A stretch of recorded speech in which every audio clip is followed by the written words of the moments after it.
Here's the question that no one ever seems to answer directly. Where do I start? Like if I've never been in government contracts, where do I go? Yeah, they may respond with, just go to SAM.gov, but that's not truly helpful.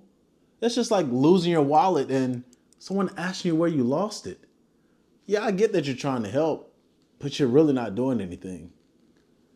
Today I'm going to go over the 5 contracts that you can get into as a brand new person to government contracts. This is where you start. Let's get into it. I'm a federal contracting officer with over 10 years of experience. That's over a decade of soliciting, evaluating, and awarding federal contracts. So before we get into this list, this is not an easy list. These are things that you can get into with a low barrier to create past performance where you can get bigger and better government contracts. Let's hop into the list. As a first-time contractor, your primary objective is past performance. It's not about revenue, because with past performance, it leads to bigger contracts. It's almost like going to the bank asking for a loan. They're going to deny you unless you have credit established. And if they do give you a loan, it's going to be something very, very small, something that they can take risk on. That's the same with the government. Your past performance is your currency. That's your communication to us to say that you are a reliable source, that we can depend on you and you are going to execute on your contract. The first contract on the list is janitorial and custodial services. Now I know you didn't come here to clean toilets, but hear me out. The federal government owns thousands and thousands of facilities, courthouses, VA medical centers, research labs, military installations, and tons of office spaces across the United States, none of which are being cleaned by federal employees. These are all being contracted out to people like you. And what do these contracts consist of? They're typically a base plus 4 option years. And for a single building, you can expect a little less than $100,000. Or it could range to a multi-million-dollar contract for multi-facilities. The reason I recommend this contract for first-time contractors is because you're competing locally, not nationally, like most other contracts. So if you're in Northern Virginia, you may be competing with the DMV, not someone in Texas. Also, when we're evaluating this type of contracts, we're not evaluating on price alone. We're evaluating on things like your staffing plans, your quality control plans, and the past performance that you may have from the commercial side. All of these things can get you a contract award, not solely on the price alone. Additionally, this is frequently set aside for small business, women-owned small business, service-disabled veteran-owned small business, 8A, and Hub Zone. So those are opportunities there for you to get this award. So the play for you is to go to SAM.gov. Type in NAICS code 561720. You're going to filter by your state and go to sources sought. You're going to respond to every sources sought before they post a solicitation. Then you're also going to go to usspending.gov. Type in the same NAICS code 561720. Look up all contracts with this NAICS in your area and look at their for period of performance ending in the next 12 to 18 months. This is going to show you what is recompeting and what that contract was awarded for. The second contract that I recommend is landscaping and grounds maintenance. And this consists of mowing, snow removal, corrosion control, seasonal upkeep, and irrigation. Similar to maintaining the inside of our facilities, our outside have to be maintained as well. At our military installations, our federal courthouses, and the largest, with over 150 sites, is our VA National Cemetery Administration. That awards a large bulk of our grounds maintenance contracts. The reason I recommend this contract, because comparatively speaking, there's a low number of contractors competing for this contract. It is also competed locally and regionally which means, again, if you're in the DMV area, you're not competing with people in Texas.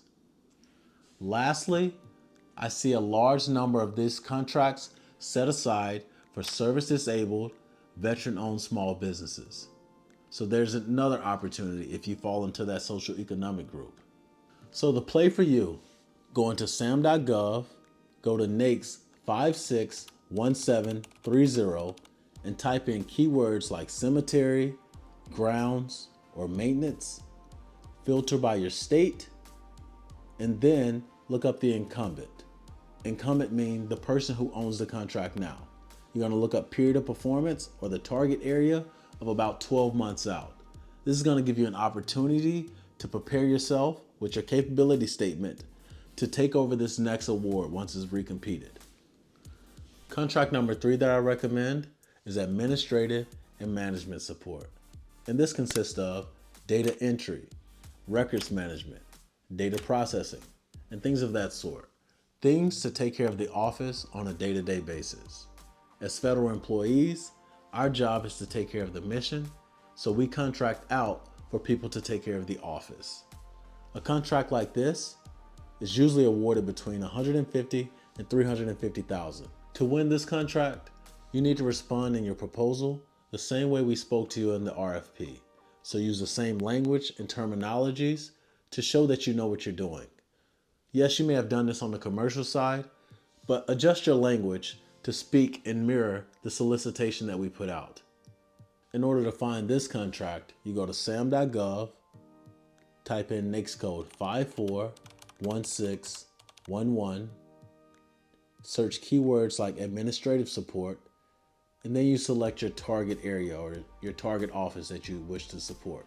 The fourth contract that I recommend is security and patrol services. And this consists of access control, patrol, and visitor screening. A lot of these contracts can be seen on military installations, DHS facilities, and one of the most popular is the VA Medical Center. Because I don't know if you know, but we have some rowdy veterans sometimes at these medical centers. So the VA Medical Center hires a lot of these patrol and security services. I recommend this contract because there's a heavy set aside for this type of contract. Typically women-owned small business, service-disabled veteran-owned small business, hub zone, 8A. These are all typically set aside for this type of service. This also is a contract that pays very well as it gives you tremendous past performance once you complete this contract. So your move is to go to SAM.gov, type in NAICS code 561612, and look up active solicitations as well as recent awards. This is going to give you all the relevant information regarding this contract or contracts. That way you can build your proposal in response to one of these solicitations, and hopefully you come up with an award. The next contract that I recommend is training and education services. Whether it's career field specific, resiliency type training, or leadership training, these are all needed by federal employees. These are things that I've awarded numerous of times, so I know that there's a need for it. The realistic expectation that you can expect for a contract like this is about $75,000 to $200,000. The reason I recommend this contract, because typically we don't see a lot of competition there. Usually the education and the training that you're in is usually niched, specific to you and a few more companies. So the best way to find what you're looking for or what you can provide is through Sources Sought. So the play for you is to go to SAM.gov, go to NAICS code 611430, and look up Sources Sought and RFIs. You respond to those, you show the government that you can provide that good or service. I think it goes without being said. These 5 contracts that I mentioned are not guaranteed. It's not going to be easy, and you're going to have to put some work behind it. I recommend not going to the one that's most attractive to you or the one that may have the biggest payout, Go to the one that's most closely aligned to what you do commercially. Remember, the contract that you win first is not the ceiling, it's your foundation. You build up past performance and you move forward from there. If this video helped you, consider subscribing and turn on your notifications. Also, in the comments below, tell me what contract you're going after or what contract that you've won before.